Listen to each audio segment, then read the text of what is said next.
Good news, I have some more wedding drama and I am also back in Toronto in the sassy studio after some last minute unplanned traveling to LA, but it's a good thing I went. If you know, you know. I feel like most of you know. First story, am I overreacting for calling off my engagement after my fiance admitted his family secretly tested me to see if I was a gold digger? How do you run that test?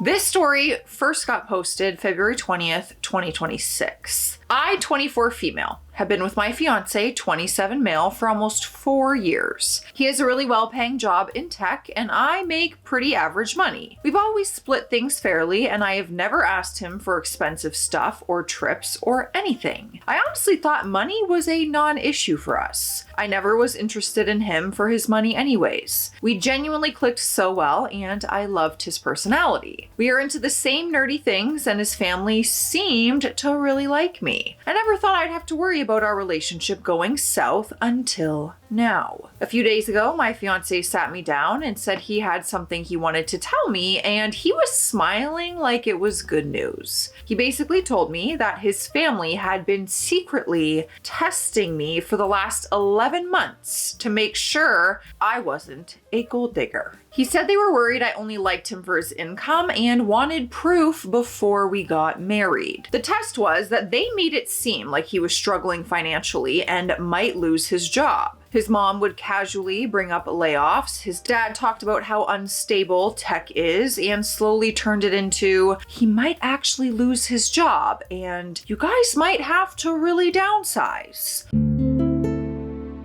At one point, his mom even told me I should be prepared to financially help him if it came to that. I never wanted to bring up the possibility of a layoff for him because I didn't want to stress him out. I wanted to be prepared to support him if I needed, so I started budgeting more, saving more, cutting back on random spending, skipping stuff I wanted, and just generally trying to prepare for the worst. I constantly reassured my fiance, I encouraged him, and I told him we would be fine, that I didn't care about the money, that I wanted just us. But this whole thing was fake. His job was actually never in danger. His income never changed. There were no layoffs. His family literally planned the entire thing together. They kept it going for almost a year. But was he in on it? Was he also testing you? I need that information. Subtle comments made in passing to manipulate me and test me. Apparently this all started because his older brother went through a really messy divorce. His brother now pays a ton in child support and his ex-wife got a lot of money in the divorce, and his family fully blames her and thinks that she was a gold digger. So now they're super paranoid about any woman who dates one of their sons. The thing is, I've actually met his brother's ex-wife before. She was dropping off the kids at a family night and she seemed really nice and normal. I never once got gold digger vibes from her, and honestly it makes me uncomfortable with how much they demonize her. My fiance said his parents finally told him that I passed and that they felt comfortable with him marrying me now. He said he wanted to tell me because he thought I would be relieved to know that he actually isn't struggling financially and that it shows how much his family cares about protecting him. Then he tells me that to celebrate, he upgraded our honeymoon to a nice luxury resort in Hawaii. I mentioned this resort when initially planning a honeymoon, but deemed it too expensive, so we settled for a more modest option. But I feel weird about it. I don't want to be rewarded for being manipulated really well. Like, a good job, we tricked you and you were so gullible that you believed it. Here's a nicer vacation. I told him I felt manipulated, embarrassed, and honestly humiliated that his whole family was watching my reactions and judging my character behind my back for almost a year. That would not sit right with me. That would feel awful. No, don't like that. Truly awful, especially because they feel like your family as well. So does he know? Did he know the whole time? And he was in on this plan? Because obviously, no, he had to have. Because if his family was like, oh, those layoffs, yeah, you're making less money now, he would be like, no, I'm not. What are you talking about? He had to know, right? He said I'm looking at it wrong and that I proved I'm not with him for his money and that this should make me feel more secure in our relationship. I wish I could ask my family what they thought, but unfortunately my mom passed away 2 years ago. my heart. And I don't have a relationship with my father. I'm feeling sad and lost because I don't have a reliable second opinion to lean on. His family had become my family. That's what makes this even harder. His family is acting like this is totally normal and that I should be proud of myself. His mom literally said, most girls wouldn't have handled that so gracefully. I told him I need space and I'm seriously considering calling off the engagement. But honestly, I don't know what to do. I love him and this is so out of left field. Now everyone is acting like I'm blowing this out of proportion and being dramatic. Part of me wonders if I am, but another part of me feels like my trust is completely broken. Am I overreacting? I'm not sure if tests like this are normal. I feel weird about it. I don't know. Please help. I think you have every right to be feeling what you're feeling. I would feel the exact same way. You didn't trust me enough that you had to run this test. Like, that's coming from my character. I personally would not. This would not sit right with me. But I'm curious to know what you guys think. And we have an update, so maybe we get some more info. The update came the very next day. I'm still staying with my fiance right now, but things are tense and I feel anxious pretty much all the time. He knows I'm upset and knows I need space, so he hasn't tried to talk about it since. He knows I'm considering calling off the engagement, which is why I think he's been so sensitive around me the last few days. He hasn't been acting like it's a positive thing anymore and seems pretty remorseful since I told him how much it hurt me. This morning, I asked him if he knew about it the whole time, and he told me that his parents started making the comments without his knowledge. And after he overheard a comment they made to me a while over at his parents' house, he asked them privately why they said that, and they explained that they were testing me. He decided to let them continue just to see what I would do. From past interactions with his parents, I also know that he has a hard time standing up to them and disagreeing with them, so it honestly makes sense that he didn't call them out and just started going along with it. I'm gonna keep my mouth shut. This is your relationship and your in-laws and your future, not mine. So they told him that they were offended when I suggested an expensive resort for the honeymoon and made a comment insinuating that his parents would be paying for it. They got it in their head that I just expected them to shoulder the costs of an expensive resort without question, which isn't true. I happily accepted a more modest option when they suggested it because I don't want to seem pushy or entitled. Plus, typically the groom's family pays for the honeymoon, so I didn't know that they were offended by that. Oh, is that a thing?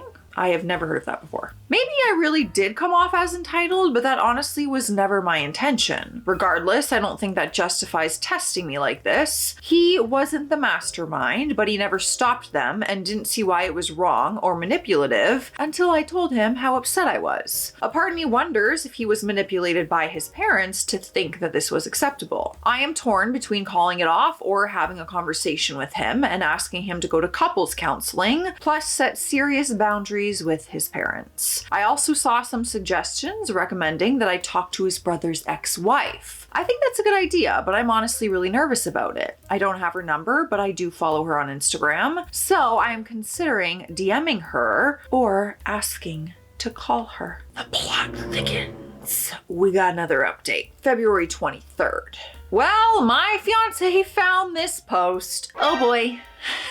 He came to me yesterday with the post and I was super afraid that he would be angry, but he was actually very understanding. Okay. He said reading the comments was super eye-opening to him on just how messed up the situation was. He feels bad that he ever even tried to spin this in a positive light. We had a pretty deep conversation and he came to realize that he was being manipulated pretty heavily by his parents and family. When his parents justify something, even if it's bad, his brain will immediately try to justify it too because differing opinions were not allowed in his household growing up. The whole situation has started to be a realization for him that he grew up in a very manipulative and emotionally abusive household, but was never given space to realize it because they had a very extreme us versus them mentality. So even when an extremely normal and well-intentioned person comes into the family, aka me and his brother's ex-wife, They will do anything they can to invalidate their character because they are uncomfortable with outsiders. I have learned a lot about myself through this situation as well. First of all, I'm emotionally vulnerable and I need therapy bad. My need to belong has caused me to stay in situations that are unhealthy for me just because I am so desperate for a family. I know that's bad and I know it will be hard, but I want to change. With that being said, even though my fiance was very remorseful and apologetic, I told him I want to call off our wedding and take a break from our relationship. I was not expecting that. We both have issues we need to work on by ourselves before we consider joining in a marriage. I want to figure out who I am without someone to lean on, as painful as that may be, and he needs to seriously evaluate his relationships with his family and how they have affected him. I told him that if in the future we find ourselves emotionally healthy and the timing works out, maybe we can be together again. But for right now, that's not the case, so we need to go our separate ways. We still live together and I don't exactly have anywhere to go, so my fiance said that he will move out and try to find some other living arrangements. He will pay his portion of the lease until I find another roommate. I'm shocked by that ending. I don't know if you guys are, but let me know, and I want to know what you would have done in this situation. Would that have affected you, or do you think that's something that you could have looked past? No judgment. Everyone can have a different opinion here. Okay, we're all friends. Let's not forget. Next story. Am I the a-hole for not inviting my sister-in-law to my sister's bachelorette party? This story came February 10th, 2026. My thoughts have been going around in circles for the past few days, and the people closest to me are giving me different advice. So I now turn to Reddit for an outside perspective, and YouTube, and Facebook, and Spotify. Bear in mind, this decision is meant to have the best outcome for the bride, my sister. She's the nicest person I know, and I don't want her to feel bad about not inviting someone who wants to be invited or to have a less awesome bachelorette because of my sister-in-law. I, 28 female, am arranging a bachelorette party for my sister, 26 female. We have always hung out in the same circle of friends, so I am pretty sure I know what she wants and who she wants to celebrate with. My sister has known her fiance, 29 male, for almost 6 years, and he has gotten to know her family pretty much more than she has gotten to know his. A month ago, her mother-in-law reached out to me to let me know that my sister-in-law, 31 female, let's call her Bianca, would very much like to be invited to the bachelorette. Me and Bianca have only met a handful of times, and my sister only met her at family gatherings on her fiance's side. They are not close and they have nothing in common. We usually unload after seeing her about her being a bit eccentric and telling far too long stories about herself, not being able to read the room, and creating awkward silences. A great example of a weird situation with her is when we celebrated her fiance's birthday a few years ago and he got Trivia Pursuit. We decided to play and my fiance jokingly said, "I want to roll the dice." Nobody cared, or at least that's what I thought, but then Bianca said in a non-jokingly way, "No, I want to roll the dice." Bear in mind that she is plus 25 years old at the time. My fiance continues and says, "No, I'm gonna roll." Then Bianca turns to her mom and whines and says, "Mom, I want to roll the dice." This was so me as a child. I can't even front. I was whiny and annoying. That would be me. Mama. Totally me. My part of the family is stunned by this, but it seems normal for fiance's family. Their mom answered and said, "Why can't you let her roll the dice?" And then a very uncomfortable silence settled. I can't stand it very long until I add, "Since it's his birthday, maybe he gets to roll the dice." And Bianca pouts. This is incomprehensible to me and would only be acceptable for children under 10. But with this example of both sister-in-law and mother-in-law, I will now continue the story. So, mother-in-law wrote to me that Bianca wanted to come to the party. I don't know why she didn't write to me herself, so I'm thinking either she sent her mom to do her bidding for her, or her mom might have done this without Bianca's knowledge.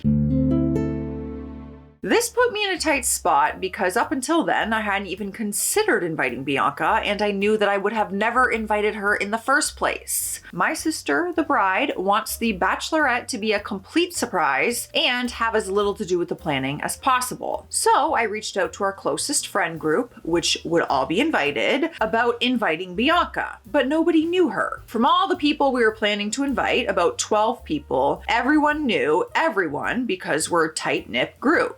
Did I say nip? I meant knit. I don't know if I said nip. Whatever, free the nipple. Nobody has ever met Bianca except for the bride and me a handful of times. To avoid asking my sister if she wanted Bianca there, we decided to instead ask her to put a guest list together for the party. I feel bad for involving her, but anyways, Bianca was not on the list. If I would have asked my sister about this, she would feel bad for not inviting Bianca, and she would rather risk Bianca being a wet blanket over her bachelorette than let there be a discomfort between her and her fiance's family. So I don't want to put that decision up to her. If I don't invite her and I don't tell my sister, it might come up later on and make her sad and feel bad that we excluded Bianca. But if I invite her, I pretty much know the party won't be as much fun for any of us. So, am I the a-hole if I don't invite my sister-in-law to my sister's bachelorette? Edit, I did ask the fiance about this, but he's very much a dude about everything and just said, it's a tough call. I guess an invite couldn't hurt. I didn't want to press the issue further because I don't think I will be getting anything else. Oh my God. Are you okay? Girl, you gotta not drink. I'm looking at you. Better not drink that water so fast. She was chugging water and then she had a little chokey. She's okay. I didn't want to press the issue further because I don't think I will get anything more out of him. Oh God, that's tricky. And ultimately, it's like up to the bride. Really, it's truly up to the bride. Would she rather have her there than exclude her? Because this is like the family she's coming into. Ooh. And I get when she's the only one not in the friend group too, like that's just kind of, well, that's uncomfortable for her too, really. But she said she wants to go, so, I don't know. All right, we have an update that came almost 2 weeks later. Now we are at February 23rd. I decided that sister-in-law would not be invited and never mention this to my sister as to not let this fall back on her in any way. Fair point. There was also the question if I should text my mother-in-law or sister-in-law, since it seems good to write directly to sister-in-law, but since it was mother-in-law who texted me in the first place, I wouldn't put it past her to have done this without the sister-in-law's knowledge, Bianca. So I decided to text the mother-in-law. The text reads like this. Hi, we finally started planning the bachelorette party now, and I understand that Bianca would love to come, but we have decided to only invite the bride's closest friends. Hope you will understand. It took less than 5 minutes for me to get a reply, so I know that mother-in-law wrote in effect. She is very impulsive, so I know she didn't think it through, whatever she wrote, but it made me feel guilty and bad. She wrote back saying, but Bianca is her sister-in-law. I think the girls like each other very much, and I know that Bianca really wants to join. I don't even know what to say to her now. I'll have to ask you to tell her. I also know that Bianca's boyfriend would love to be a part of my son's bachelor party if he's not working. Why is the mom involved though? Like, Bianca's 31 years old. I replied again and I said, we understand that this is not what you wished for, but we have decided to only invite the people that my sister hangs out with the most, so I hope you understand. She only wrote back, okay, and she has never been this curt with me. I feel like this is an insane guilt trip. I also feel like a weight's been lifted off my shoulders in making this decision, which makes me want to trust my gut because I usually feel more anxious when I feel like I've made a wrong choice. I understand the disappointment for mother-in-law, and maybe I'm in the wrong here, but I don't want to taint this story with my opinions more than necessary. So I'm asking you, Reddit, am I the a-hole with this decision? And then she added an edit. My decision is made based on everything explained in my original post. Clarification, because a lot of you have commented that I should talk to my sister. I get that, and I've been thinking about doing that from the start. My sister is well aware of the behavior of both sister-in-law and mother-in-law. I think She does an amazing job in balancing keeping a healthy distance while maintaining good family relations. She sees them at family events but doesn't interact with them more than necessary. I know my sister doesn't enjoy Bianca's company and would not invite her on her own accord. She wouldn't say whether she wanted Bianca to join or not because of her kind nature. She would rather risk a downer on her once-in-a-lifetime bachelorette than knowing that her sister-in-law and mother-in-law would be disappointed in missing out. Maybe it is wrong of me to make this decision without consulting her. I know my sister well enough to know she wouldn't want her there, but would probably invite her should this be known to her. The reason I haven't told her is I think she would be grateful not having to deal with this, not taking any blame in the decision making, and having more of a fun, relaxed bachelorette than having to entertain Bianca. I would rather take the heat and never let this reach her, but that is a gamble. Will this reach her and affect her? This is very tricky to me. I see all the points she's making of like, I'll take the blame and say like, well, your sister said she couldn't come. But I feel like no matter what, it's going to get back to her because Bianca and mother-in-law are going to be upset and you're marrying their son. Like no matter what, it's going to get back to her eventually. It has to. No? What would you guys do? We got another crazy story, but you know the drill. It's hydration station. I'm hydrating. Drink your water. Cheers. You need it. Hope you're having a good day. Now that the surprise is out that I recently got engaged in my last Los Angeles vlog, you're going to want to watch that video. Well, if you want to watch that video, a full story time video is coming soon. Matt did in fact record the moment.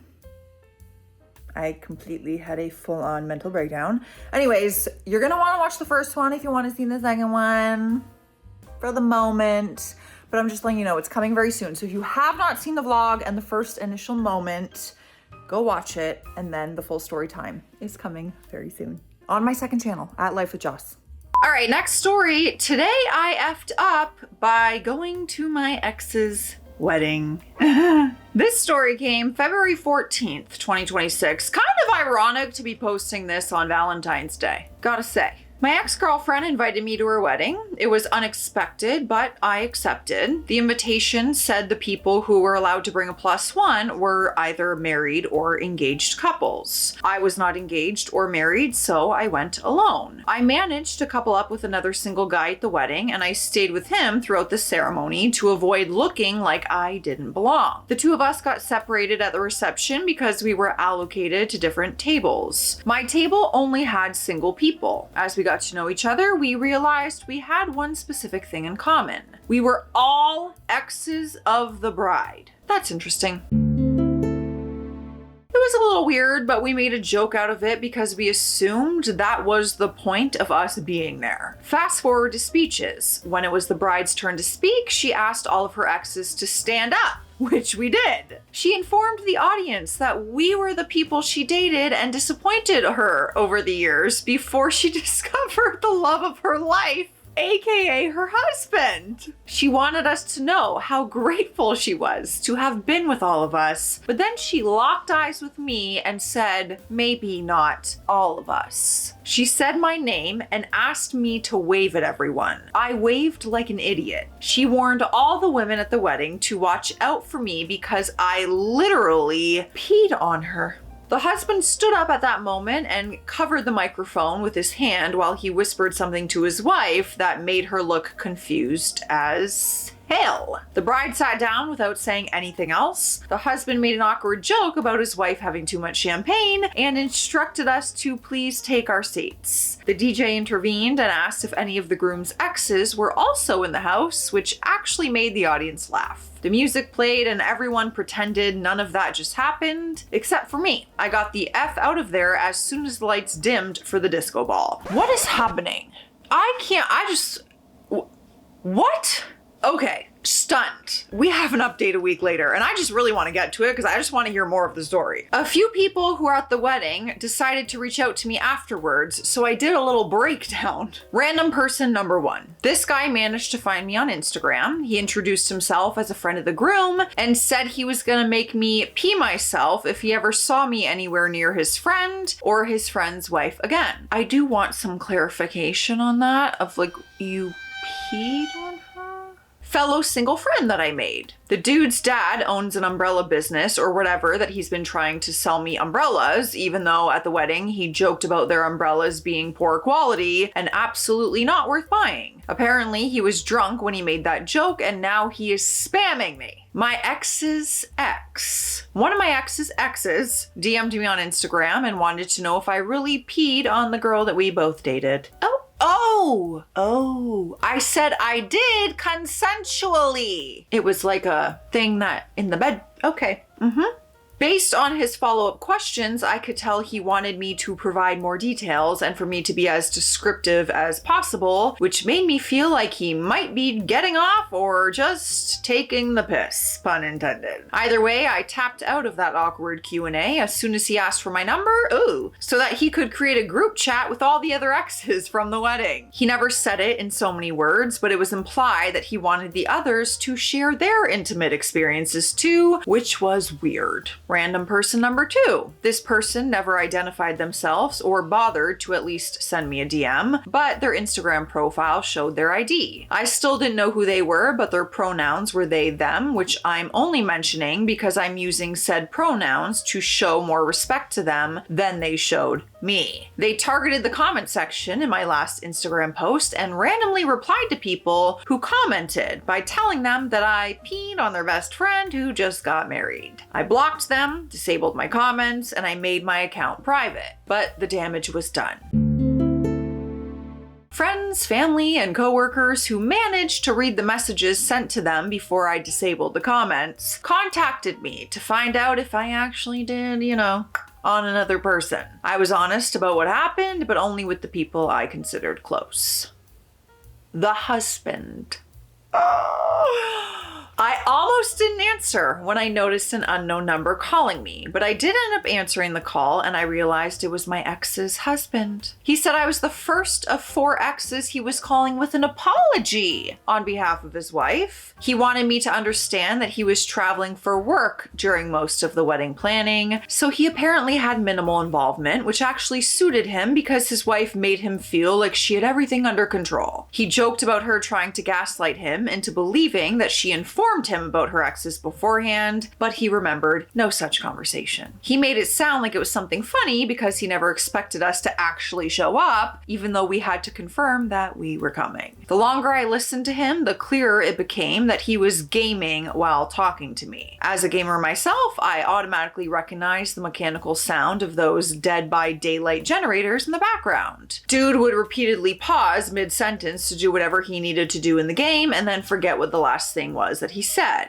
I eventually asked if it was a bad time, but he was like, "I'm on my honeymoon, bro. It's all good." I said I was sorry if my presence at the wedding made anyone uncomfortable. The husband said he appreciated my apology and playfully, or not playfully, encouraged me to avoid going to weddings of people that I have, on. I feel like if I keep saying it, it's gonna get flagged. I said I learned my lesson. The husband literally said nothing for like 5 seconds and then asked, "What lesson?" Like he no longer had any idea what we were talking about. So that was it for me. I was done with having a conversation with someone whose attention was obviously elsewhere, so I said I had to go. The husband thanked me for calling him, even though he was the one who called me, but I didn't even care to correct him. I just said goodbye. All of the above happened during the week. Thankfully, it's been radio silence since Thursday, with the exception of the umbrella dude, so hopefully that means everyone else has moved on. What a wild. I was wondering, I'm like, surely the husband didn't want a table of her exes at their wedding. I don't know. But also, you know what? We're not going to talk about the pee thing. Why? We don't got to talk about it. Do we need to talk about it? I don't think we have to talk about it. I don't think that's going to do any good by me diving deeper into that. So let me know your thoughts on this story, okay? And keep it, PG so we don't get flagged, all right? Stay classy out there. Stay sassy. I'll see you tomorrow.